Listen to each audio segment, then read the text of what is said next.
The smaller they are, the harder it is.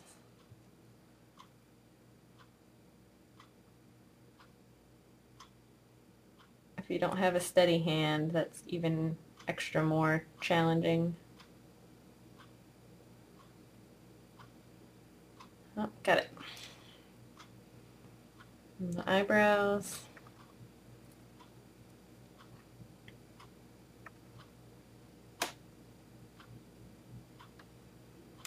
So if you are going to use a printer with your iron-on transfer paper, make sure that you have an inkjet printer and set it to the best quality.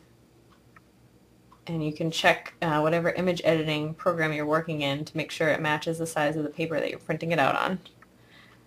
I had so much trouble with my printer and this paper that I just decided it wasn't worth it anymore.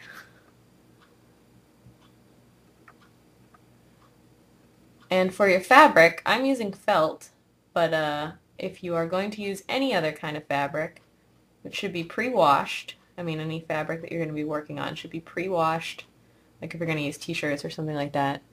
And make sure that you didn't use any fabric softener or anything like that when you washed it. Alright, so we got that. Now the hard part is placing the little images on your felt face. So this is a face, and eyes are usually right in the center of the face. So I'll try to place these in the center of the head. I tend to do a lot of fussing with these just to make sure I've got them where I want them.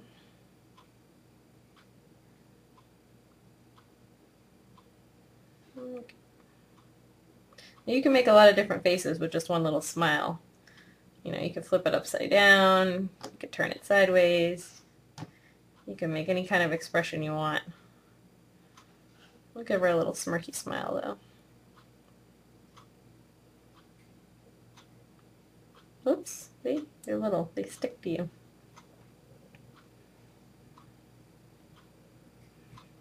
And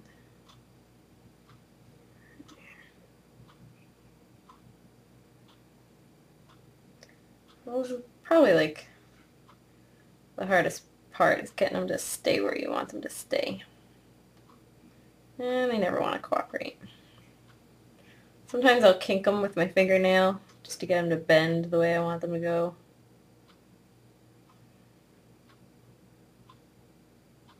Yeah, that's better. Okay. So once you've got everything pretty much where you want it to be, and you've taken the backing off, if you don't take the backing off, you're going to iron on your pretty drawing to the backing, and that's just no good. So make sure the backing is off. Okay, the next thing we need is the iron-on paper that goes in between. This one has been used a few times. You guys can see it's a little yellowed.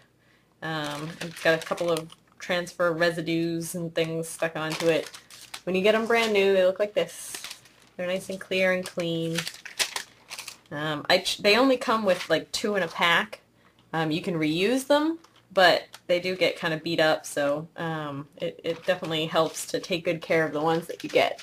So I'm going to keep using the used one, even though it's pretty beat up, and I'm going to use this corner down here because this is where it's not very burned. Now the reason that you're seeing burn marks on this paper is because the iron was too hot. So the iron-on transfer paper tells you to set your iron to the hottest cotton setting with no steam. This is not true for all irons, I have learned, because I definitely have tried my iron on the hottest steam setting and found that it burns the iron-on transfer paper. Not only does it burn the iron-on transfer paper, but I've actually melted my iron-on transfer onto the transfer paper, which is just a tragedy in and of itself. Then you have to redraw the whole thing, and it's a big pain. So you'll have to do a couple of test runs with your iron to find out what the best setting is. For me, it actually works out to be about in the middle, a little under the middle of the cotton setting. What seems to work the best for me. So it took me a few tries to figure that out, and I still mess around with it every once in a while.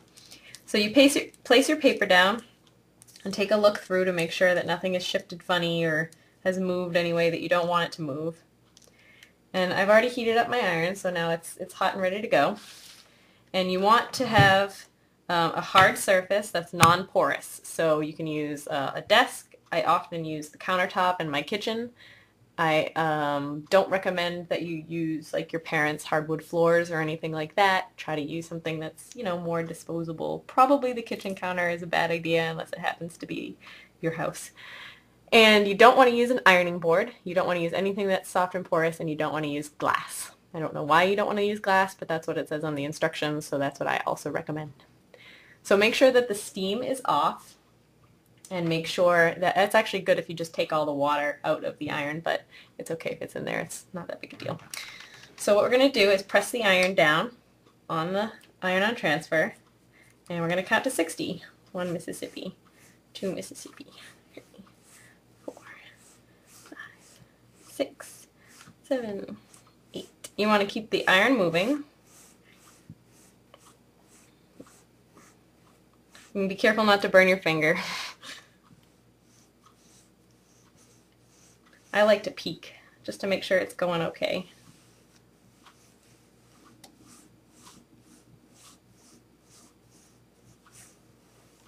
You want to press a little bit, but you don't have to press really hard.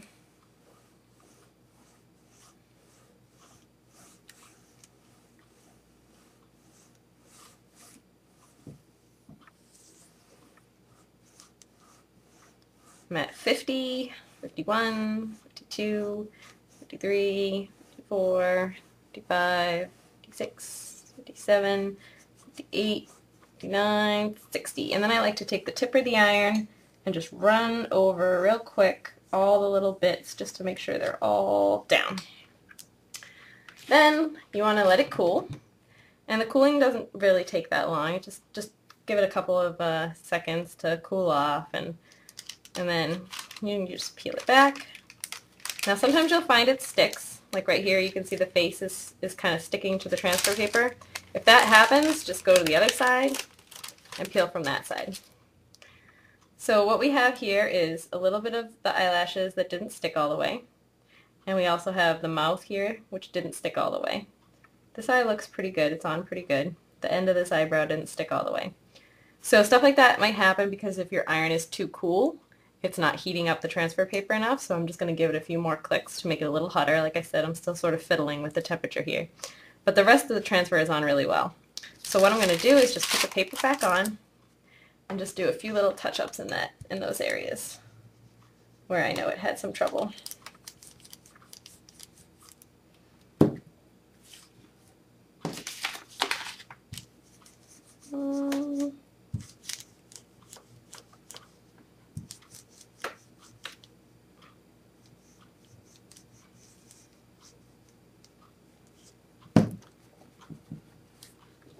Good.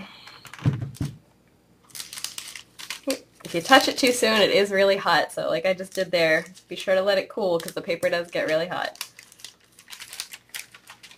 And we're going to peel it off, and we have a face. So a good way to test to just make sure it's on really good is to just run your thumb across it.